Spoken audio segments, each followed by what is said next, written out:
बोलिए कृष्ण भगवान की जय। राधा रानी की जय। तुलसी मैया की जय। कार्तिक माह महात्म्य अध्याय 5। प्रभु मुझे सहारा है तेरा, जग के पालनहार। कार्तिक मास महात्म की कथा करूं विस्तार। बोलिए राधा रानी की जय। देवर्षि नारद ने कहा, हे राजन, आप भगवान विष्णु के अंश से उत्पन्न हुए हैं, अतः यह बात आपको ज्ञात ही है। फिर भी आपको यथोचित विधान बतलाता हूँ।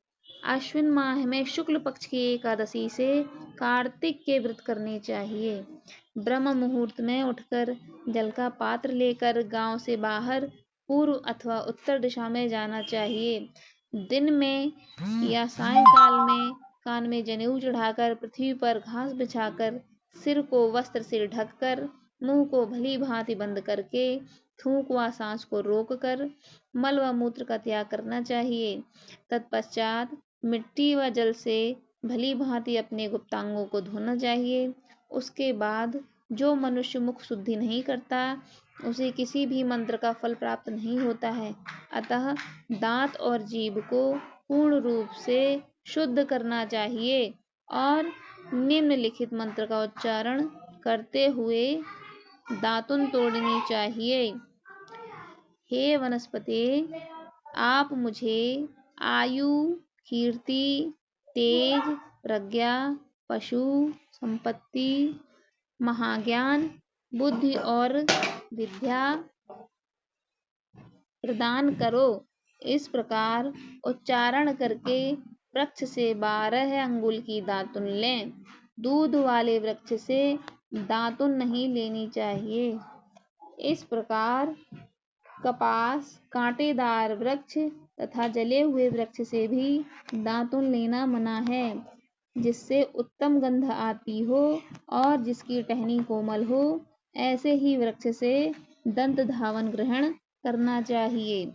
प्रतिपदा, अमावस, नवमी, छठी, रविवार को चंद्र तथा सूर्य ग्रहण में दातुन नहीं करनी चाहिए।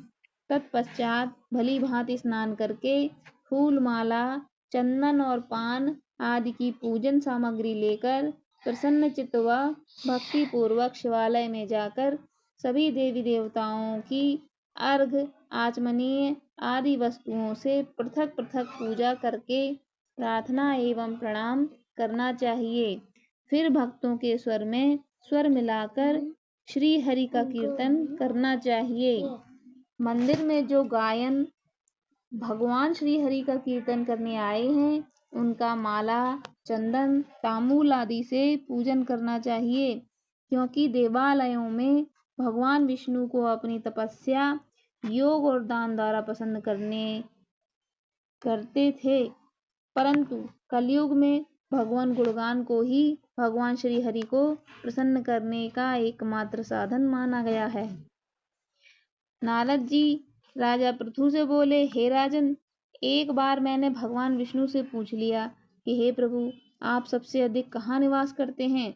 इसका उत्तर देते हुए भगवान ने कहा, हे नारद, मैं बैकुंठ या योगिनियों के हृदय में ही निवास नहीं करता, अपितु जहाँ मेरे भक्त मेरा कीर्तन करते हैं, मैं वहाँ अवश्य निवास करता हूँ। जो मनुष्य चंदन माला आदि से मेरे भक्तों का पूजन करते हैं, उनसे मेरी ऐसी प्रीति होती है जैसे कि मेरे पूजन से भी नहीं हो सकती। नारद जी ने फिर कहा, शीरीष, धतूरा, गिरजा, चमेली, केसर, कंदार और कटहल के फूलों व चावल से विष्णु भगवान की पूजा नहीं करनी चाहिए। अड़हल, कंद, जिरीश, जूही, मालती और केवड़ा के पुष्पों से भगवान शंकर की पूजा नहीं करनी चाहिए। जिन देवताओं की पूजा में जो फल निर्दिष्ट हैं, उन्हीं से उनका पूजन करना चाहिए। पूजन समाप्ति के बाद भगवान से क्षमा प्रार्थना करनी चाहिए। हे सुरेश्वर, हे देव, न मैं मंत्र जानता हूँ, न क्रिया, न मैं भक्ति से हीन हूँ। मैंने कुछ भी आपकी पूजा की है, उसे पूरा करें। हे सुरेश्वर, हे देव, ना मैं मंत्र जानता हूँ, न क्रिया। मैं भक्ति से भी हीन हूँ।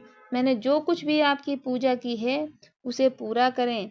ऐसी प्रार्थना करने के पश्चात साष्टांग प्रणाम करके भगवत कीर्तन करना चाहिए, श्री हरि की कथा सुननी चाहिए और प्रसाद ग्रहण करना चाहिए। जो मनुष्य उपरोक्त विधि के अनुसार कार्तिक व्रत का अनुष्ठान करते हैं, वह जगत के सभी सुखों को भोगते हुए अंत में मुक्ति को प्राप्त करते हैं। बोलो कृष्ण भगवान की जय। बोलो तुलसी मैया की जय।